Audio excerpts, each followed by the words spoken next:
नमस्कारम दोस्तों। एक सवाल आया है कि क्या बुद्धत्व पा लेने के बाद में जो हमारा प्रारब्ध है वो नष्ट हो जाता है। जब हम खुद को जान लेते हैं, हमें खुद का ज्ञान हो जाता है, अपने स्वरूप में हम स्थित हो जाते हैं, उसके बाद में भी प्रारब्ध रहता है या नष्ट हो जाता है, यह सवाल है। तो दोस्तों, जब तक ये शरीर है तब तक प्रारब्ध रहता ही है। बगैर प्रारब्ध के ये शरीर रह ही नहीं सकता है। भगवान बुद्ध के जीवन काल की एक घटना से हम इस स्थिति को समझते हैं। भगवान बुद्ध आनंद के साथ में कहीं से भिक्षाटन करके आ रहे थे। तभी एक व्यक्ति आता है और भगवान बुद्ध के मुंह पर थूक देता है। भगवान बुद्ध उससे कुछ भी नहीं कहते हैं, बस वो अपनी मौन की स्थिति में स्थित रहते हैं और आगे बढ़ जाते हैं।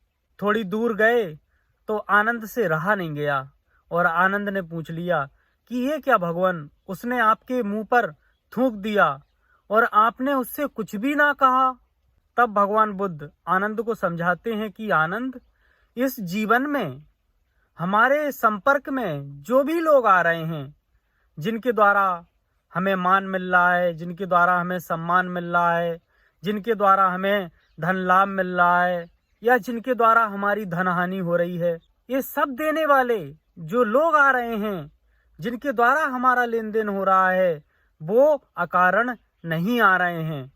हमारे इस शरीर का उनसे कभी ना कभी कोई लेन देन हुआ होगा, उस लेन देन को चुकता करने के लिए वो लोग आ रहे हैं। ये जिस व्यक्ति ने मेरे मुंह पर अभी थूका था, मैं इसका इंतजार ही कर रहा था, क्योंकि किसी जन्म में भरी सभा में मैंने इसका अपमान किया था और मैं प्रतीक्षा कर रहा था कि इसका जो मैंने मान लिया था, इसके ऋण से उऋण हो जाऊं। यदि जब उस व्यक्ति ने मेरे ऊपर थूका था, मैं भी उसके ऊपर थूक देता, तो फिर वो लेन देन का सिलसिला जारी रहता, वो बही खाता, वो अकाउंट जारी रहता। लेकिन उसने मेरे ऊपर थूका और मैंने कुछ भी ना कहा, मैं मौन रहा, तो वो कर्म वहीं समाप्त हो गया। इसलिए हमारे शास्त्रों में ऐसा कहा गया है कि जो प्रारब्ध है वो उसको भोगने के बाद में ही समाप्त होता है। लेकिन सबसे समझने की बात है वो ये है, जो प्रारब्ध के रूप में सुख दुख हमारे जीवन में आते हैं, वो इस मन और शरीर के द्वारा ही तो हम भोगते हैं। कोई कष्ट आया, कोई पीड़ा आई, कोई रोग आया, तो उसका हम मन और शरीर के द्वारा ही तो एहसास करेंगे। तो रोग, दुख, सुख, पीड़ा, कष्ट, ये सब शरीर और इस मन पर प्रकट होते हैं। लेकिन जो व्यक्ति अपने भीतर की यात्रा शुरू करता है और अपने केंद्र पर पहुंच जाता है, वो व्यक्ति मन और शरीर से एक दूरी बना लेता है।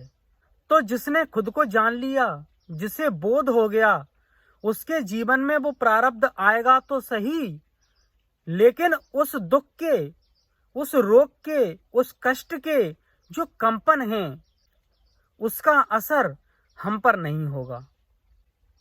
बुद्ध के जीवन में वो व्यक्ति आया, उसने थूका, लेकिन उस थूकने से जो एक सामान्य व्यक्ति को कष्ट होता, वो कष्ट बुद्ध को नहीं हुआ, क्योंकि बुद्ध अपने केंद्र पर स्थित हैं और उसके द्वारा थूक करके जो पीड़ा पहुंचाई गई मन पर, उसके कंपन बुद्ध के केंद्र तक नहीं पहुंचे। जैसे कोई झील है और उस झील पर हम पत्थर मारें तो उस झील की ऊपरी सतह पर कंपन ही कंपन, तरंगे ही तरंगे पैदा हो जाएंगी। लेकिन यदि उस झील की हम जितनी गहराई में जाएंगे और बहुत गहराई में जब हम चले जाएंगे, तो एक पॉइंट ऐसा आएगा जहां पर उसके कंपन का असर नहीं होगा। समुद्र पर जो लहरें होती हैं, उन लहरों के कंपन समुद्र की ऊपरी सतह पर होते हैं, लेकिन जैसे जैसे हम समुद्र की गहराई में चले जाएंगे तो हम पाएंगे कि समुद्र भीतर गहराई में बिल्कुल शांत और स्थिर है। वहां पर किसी प्रकार का कोई कंपन नहीं है, किसी प्रकार की कोई लहर नहीं है।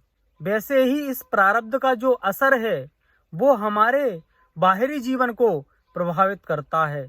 लेकिन यदि हम अपने केंद्र की ओर मुड़ जाएं, अपने भीतर की ओर जाने लगें, तो हम धीमे धीमे धीमे धीमे प्रारब्ध के द्वारा जो कंपन उत्पन्न होने वाले थे हमारे जीवन में, जो भूकंप आने वाला था, उस भूकंप के प्रभाव से हम मुक्त होने लगेंगे।